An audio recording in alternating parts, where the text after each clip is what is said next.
Hello everybody, good evening. Thank you all for coming. Just very briefly to explain the format of tonight's event. We have a representative from the Conservative Party, the Labour Party and the Green Party. Each speaker will be asked to deliver an opening statement, opening remarks for about 5 minutes or so, and then we'll have 20 to 25 minutes worth of discussion and questions. So without further ado, let me please ask Mr. Andrew Mitchell to come to the stage, please, if you could welcome him to the stage to deliver his opening remarks.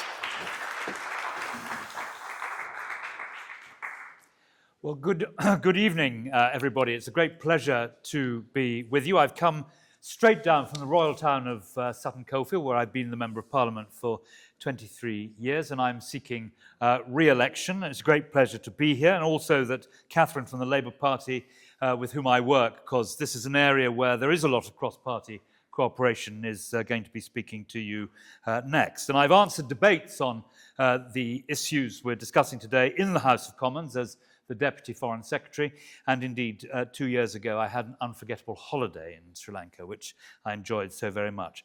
And I'm grateful to the Tamil Guardian for organising tonight's event, and I want to thank all of you in the audience for coming along this evening. It's a great pleasure for me to be here with you and to be representing the Conservative Party at this hustings, for we should all be proud of what the British Tamil community has achieved. As David Cameron, the Foreign Secretary, said earlier this week, the successes of our Tamil community are a model of what can be achieved in modern Britain. You contribute so much to the lifeblood of our country, from business to education to medicine, and of course with your welcoming, rich culture. And the Conservative Party celebrates aspiration and opportunity, whatever your background, whatever stage of life you are at. The Conservative Party wants to help you realise your ambitions and hopes for the future. And this election is about the future and how in uncertain times we chart a course to a more secure future. We have restored economic stability after the twin shocks of COVID and the invasion of Ukraine. Inflation is down, real wages are rising, and growth has returned. And with the economy having turned a corner, we will now move forward by cutting your taxes and putting more money in your pocket. We've already cut national insurance by £900 for the average earner, and in our manifesto we will, as you have seen, go further if re-elected, cutting it again and saving the average earner on £35,000 a year, a total of £1,350. And we will abolish the main rate of national insurance entirely for the self-employed by the end of the next Parliament. We will give working parents 30 hours of free childcare a week from when their child is 9 months old to when they start school, saving eligible families an average of £6,900 per year. We also will change child benefits so that it's determined on a household basis and set the combined household income at which a family will start losing child benefit at £120,000 a year, an average tax cut worth £1,500 a year for 700,000 families. And unlike the Labour Party, we will not add VAT to independent school fees. Conservatives will give pensioners security in retirement too. It was Conservatives who introduced the triple lock on pensions, and we will now give pensioners an extra layer of protection by making sure the personal allowance for pensioners increases so that the state pension is always below their tax-free threshold. Labour's failed to match our commitment to stop the state pension being dragged into income tax. So it is only the Conservative Party that will cut taxes for hard-working people, for families and for pensioners. And we will also protect our public services. We will recruit 92,000 more nurses and 28,000 more doctors by March 2029. Create 100,000 more apprenticeships in England every year by the end of the next Parliament. And extend the £2 bus fare cap in England for the entirety of the next Parliament. We can do these things because we delivered a strong economic foundation before the pandemic, and because we have now taken the necessary decisions and restored economic stability. The alternative is going back to square one, to a weak economy under Labour with unfunded spending, no money left, rising taxes, debt piling up for future generations to pay off, and crime not taken seriously. What we need to do is to stick with that plan, a plan through which much has been achieved since 2010. Indeed, there are almost 4 million more people with a job since 2010. We've delivered 5.7 million apprenticeships and introduced T-levels, the new technical equivalent to A-levels, expanded free childcare for working families, driven up education standards, making England one of the top-performing countries for education in the Western world, recruited a record number of doctors and nurses, and introduced the first ever long-term workforce plan for the NHS. We put record funding into the NHS, built 2.5 million more homes, increased the state pension by £3,700, become the first major economy to halve emissions, while also growing the economy. And we delivered over £400 billion of support throughout the pandemic, more than almost any other country in the world, protecting jobs, livelihoods, and businesses. These are just some of the things we've achieved together. I know that we will discuss international issues in some detail in just a moment, including, of course, the painful legacy of Sri Lanka's armed conflict and efforts to support truth, justice, and accountability for all. I know that matters to people in this room and to those who have tuned in to watch this husting on television. So thank you for lending me your ears. Together, let's continue to take this great country forward to a more secure future. I urge you and invite you to vote Conservative on July the 4th. Thank you very much indeed. Thank you very much for that very powerful opening statement. I want to get straight into it, really. So we spoke about, you spoke about the armed conflict there, and Dr. Armstrong gave us a bit of an introduction to it. It has been 15 long years since the end of the armed conflict, and for the vast majority of those, there's been a Conservative government in power. So given that there still remains to be accountability for the mass atrocities and for the killings that have happened, if your party does form the next government, how will you work to secure justice for mass atrocities and work towards Tamil rights on the island? Well, thank you very much. We recently marked the 15th anniversary of the end of Sri Lanka's armed conflict, and my thoughts are, of course, with all those killed and disappeared and with their loved ones who continue to search for answers. As you will know, in 2013, it was David Cameron who became the first Prime Minister or President to visit northern Sri Lanka since 1948, and he heard firsthand about the devastating consequences of the war. And the commitment he made then still stands. The UK supports truth, justice, and accountability for all, and we've been leading international efforts on human rights and transitional justice in Sri Lanka. For example, we've been a leading member of the core group of countries in the United Nations Human Rights Council that work to improve human rights, justice, and accountability throughout Sri Lanka. We remain ready to support Sri Lanka in addressing the UK-penned Resolution 51-1 and have focused international attention on the human rights situation and the shortcomings of it. We succeeded in renewing the mandate of UN human rights experts to report on these issues and to preserve evidence of abuses and violations committed during the armed conflict so that justice can be pursued. And we will continue to urge the Sri Lankan government to adhere to their human rights obligations, fulfill their commitments on transitional justice, and take steps to build trust in their institutions. The Sri Lankan government has taken some encouraging steps in this direction, but obviously we will want to continue to monitor the situation very carefully, including the marginalization and repression faced by other minorities as well, but by the Tamil communities. So I think, so carrying on from that, I mean, I think many of us appreciate that David Cameron did visit Jaffna in 2013, and I think many of us would have seen his video message released this week as well. You spoke a little bit about the work that the UK has done as part of the core group. Now, we had a question emailed in to us from Mr. C. James, speaking about how the UN Human Rights Council has discussed Sri Lanka since 2012. David Cameron visited in 2013, but still there has not been a single prosecution for a Sri Lankan soldier for war crimes committed during the armed conflict, or during the final phase of the armed conflict at least. And there are now possibilities of further resolutions at the UN Human Rights Council. Have we reached the limits of the UN Human Rights Council? Is this what is the point in continuing with this further with more resolutions, given that it's already been 12 years of resolutions there? Well, I think the short answer to that question is that while we will certainly continue to support the process that the Human Rights Council has been supposed to address, I think that it does have a defined role, and it does have a defined ability to make progress. So I mean, there will be others who will have to judge whether there is more life in that approach. But certainly, where there is life in that approach, the British government would be supporting that. There have been calls by the UN High Commissioner for Human Rights, as well as by senior Labour Party leaders, amongst other British politicians, to refer Sri Lanka to the International Criminal Court, for instance, to the ICC. Given the lack of progress that's taken place at the UN Human Rights Council, would a Conservative government support such moves to refer Sri Lanka to the ICC?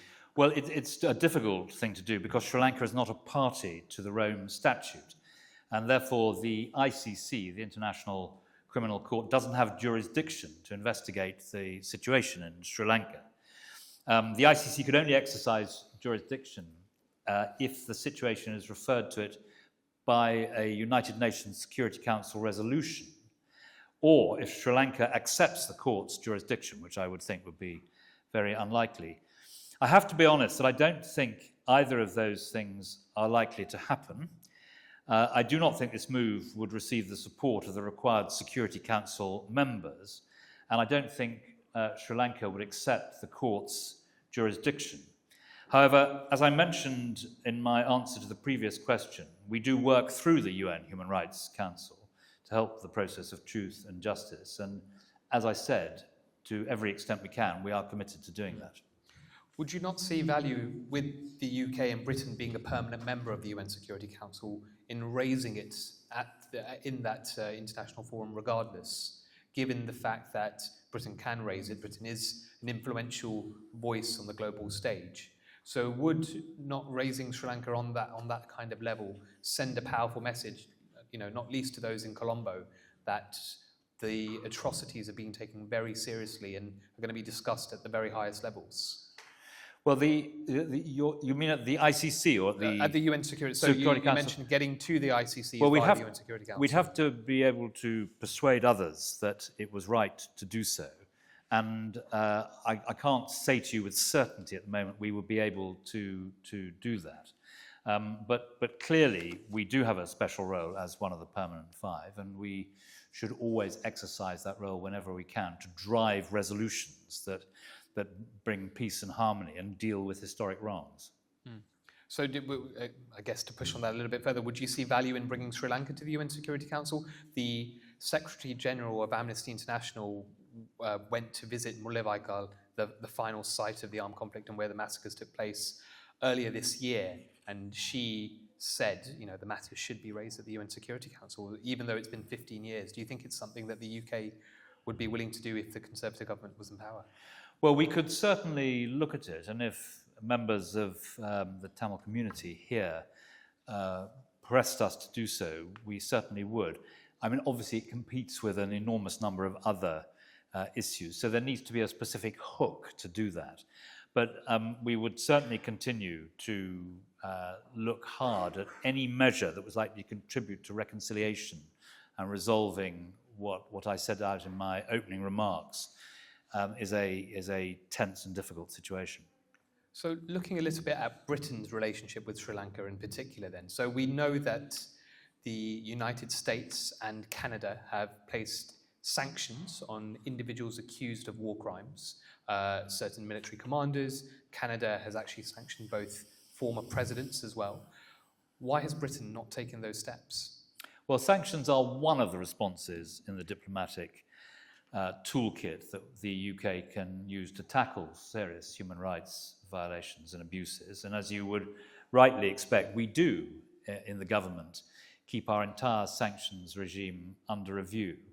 However, what we say about all countries is, and I'm sure you would understand this, is we don't speculate on or discuss sanctions designations in advance because that would reduce the impact of any potential sanctions. I do recall that my colleague, the Minister for Asia and the Indo-Pacific, Anne-Marie Trevelyan, visited Sri Lanka last October, and she raised issues over the progress on human rights and accountability mechanisms with the government of Sri Lanka directly on that occasion of that visit. But we are very clear about the importance of justice and accountability for violations and abuses committed both during and following the armed conflict. So I want to be very clear about that. Okay. And I think, I mean, looking at the UK's sanctions regime, there are Syrians accused of war crimes there, Russians, North Koreans, etc. Would Sri Lankans not be on that list also, or should they not be on that list if they've been accused of these crimes? Well, I know you're saying you can't speculate on what sanctions may be up and coming, but I mean, it's been 15 years, and I think with the Russians in particular, the UK was very quick to act when Russians were committing atrocities. What's taking so long with Sri Lanka? Well, it's not the country from which these violations take place, it's the violations themselves. And I want to assure you that in conducting the sanctions regime, which is extremely complex and difficult because you can't sanction people where then the law could overturn it because there's technical mistakes made in the sanctioning. But the policy that we hold is not country specific. It is violation or criminal specific. And I don't want you to feel that Sri Lanka is neglected in that process. Okay, so is it the case, so I'm just going to push you a little bit more on this, is it the case that there may not be enough information on Sri Lanka, or is it the case that there's a lack of political will to act on these cases? I think it would be a lack of information because, as I say, the whole process relies on the information that we hold, and we don't, if we have that information and crimes have been committed that warrant sanctioning, we would be looking at that in terms of the crimes and not the country specific. Recently, just last month, I think the UK's Metropolitan Police SO15, the war crimes unit, arrested another Sri Lankan individual accused of war crimes in the UK. Would you support further such action where Sri Lankans accused of war crimes that have been committed on the islands face legal action in the UK? Well, I have heard about this second UK person who was arrested as part of an ongoing counter-terrorism investigation. And as I understand it, the arrest earlier this month related to crimes committed during a political rally in Jaffna in late 2001, during which 2 people were killed. I think that is correct.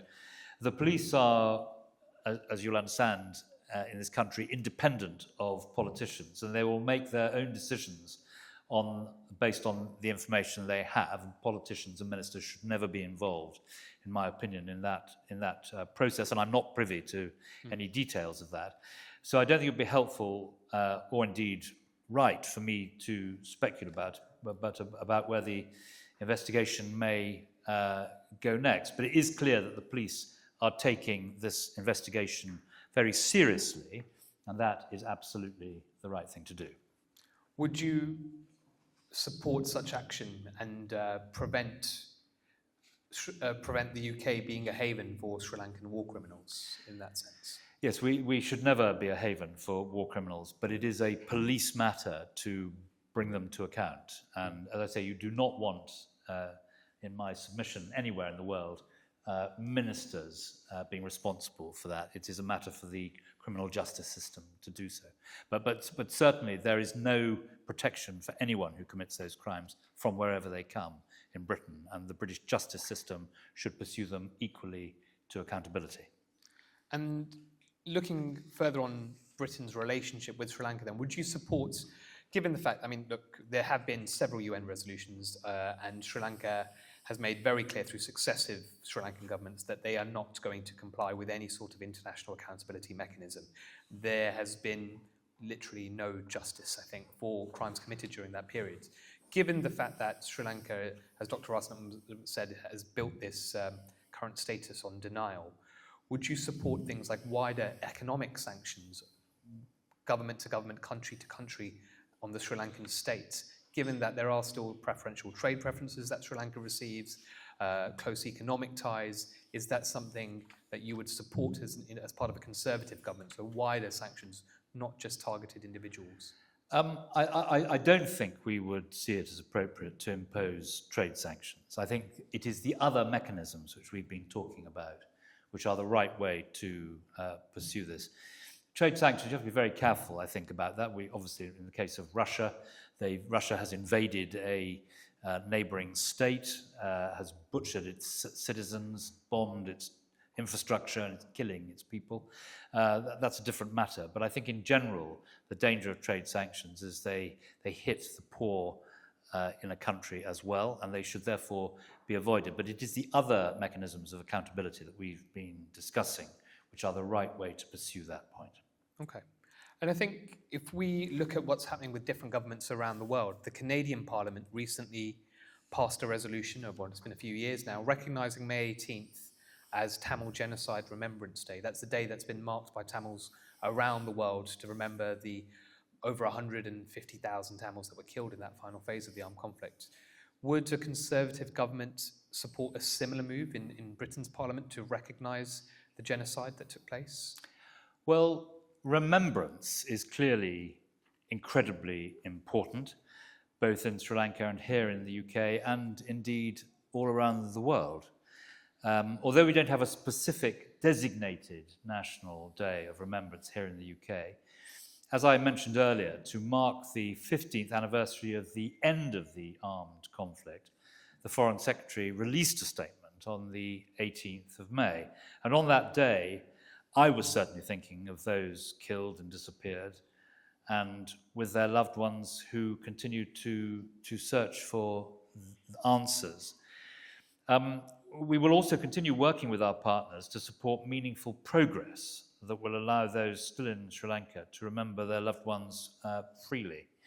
So I hope you will feel that we've moved some way to recognise the pain that is felt and to honour those who have suffered so much. I ask because the term genocide is what's particularly important to the Tamil people, to recognise the mass atrocities and the killings that took place as a genocide. It's a term that we've seen British parliamentarians from across the political spectrum use, whether they're Conservative, Labour or Liberal Democrats. It's a term that's actually quite important to the Tamil people as a recognition of the suffering that they faced. So would the Conservative Party support such a move to really use the word and say, yes, what took place was a genocide?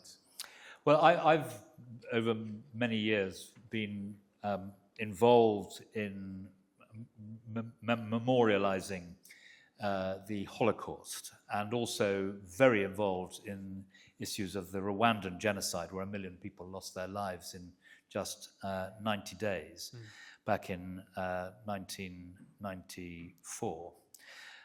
So I'm very focused on the importance of stopping genocide and putting some reality on when we say no more, that we will never allow these things to happen again. They do continue to happen again, and we need to do more to stop that. For example, the responsibility to protect policy that was so strongly supported some years ago at the United Nations. We've never really put the flesh on the bones of that. I mean, the problem about genocides is that it's although it's thrown across the chamber of the House of Commons from time, it's a long-standing position of British governments, of both political parties, that we believe a determination of genocide is made by the courts and not by politicians. But there is no getting away from the fact that this was a devastating, chilling conflict where we saw many appalling acts that have left so many people scarred. But it is not a political definition, really. It needs to be a legal definition. And the response which I think any minister of any party would give you is it's not for politicians to throw around these terms. It is for a court to determine the facts of the matter. I think I have seen that term in the Liberal Democrats manifesto recently when it speaking on China's treatment of the Uyghurs, for instance. So I would disagree, because I do think the term is used politically. The Canadian Parliament, for instance, it was a parliamentary resolution Yes. to term it a Tamil Genocide Remembrance Day. Yes, but it has, I mean, the British government, I think under both parties, has been clear that it's not for politicians, it is for the courts to make these decisions. Okay.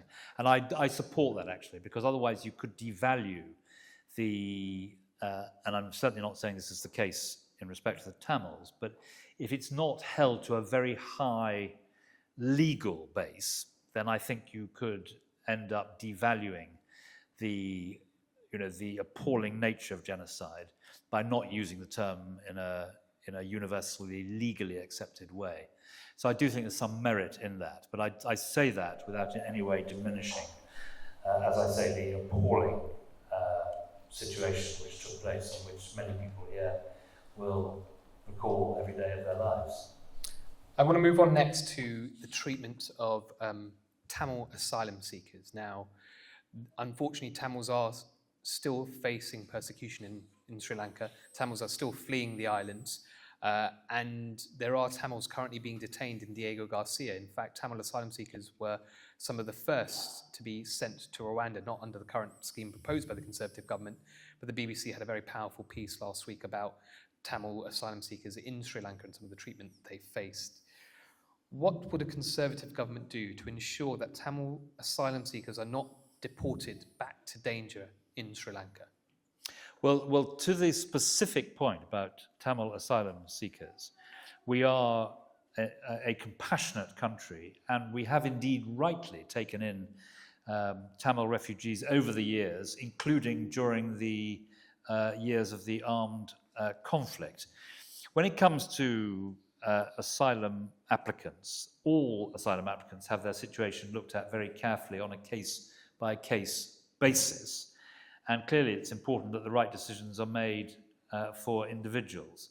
So I would want to reassure you that that process, which I hope operates in respect of everyone, would certainly operate in respect of Tamil asylum seekers.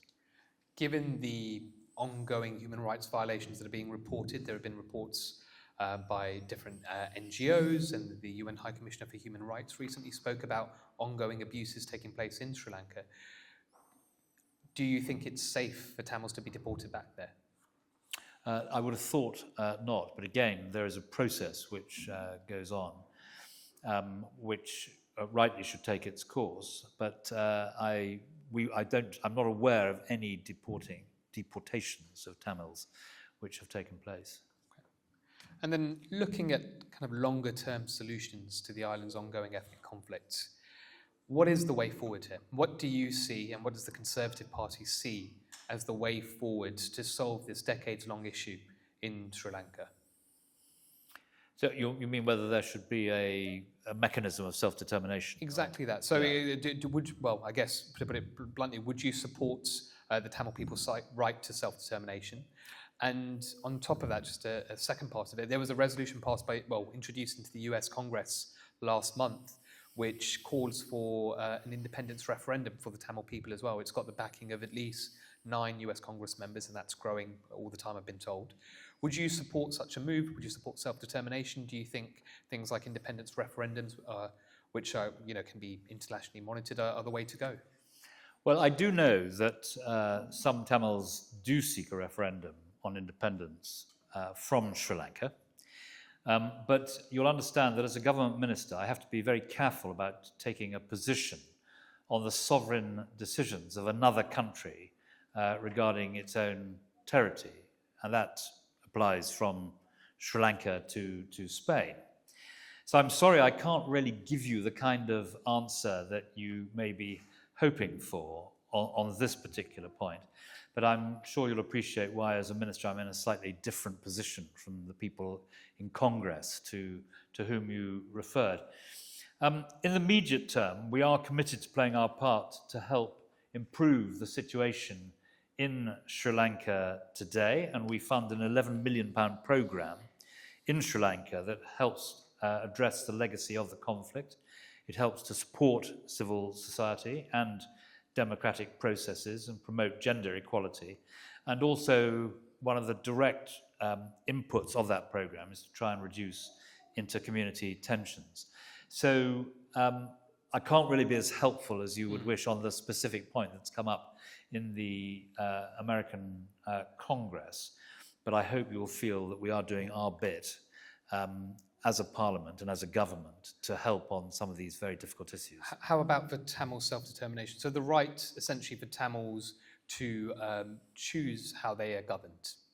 How they're governed? Yes. Well, but I think that's within the sovereign context of Sri Lanka, and we would always be.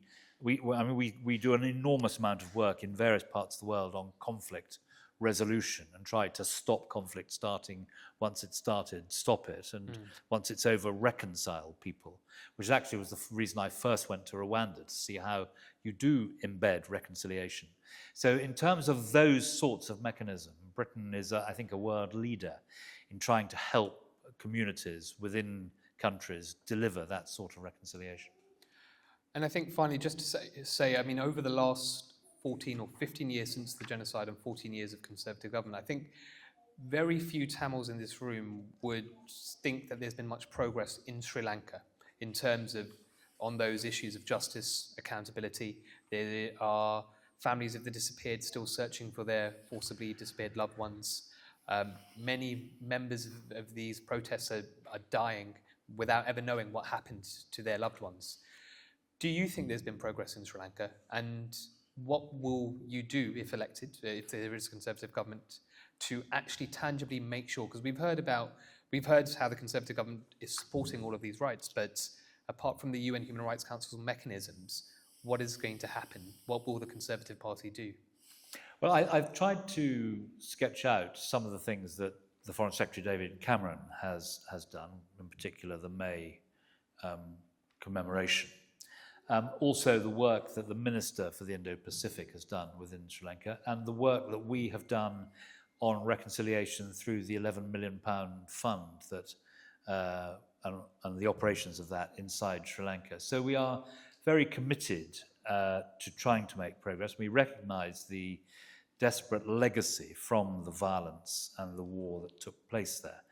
So I hope very much that if we are re-elected to government on July the 4th, we can intensify the communications and discussions that we have ourselves with you and with the community, so that we can be a force for good in driving forward reconciliation within Sri Lanka, so that the future is so very different from the past. Thank you very much indeed. Thank you.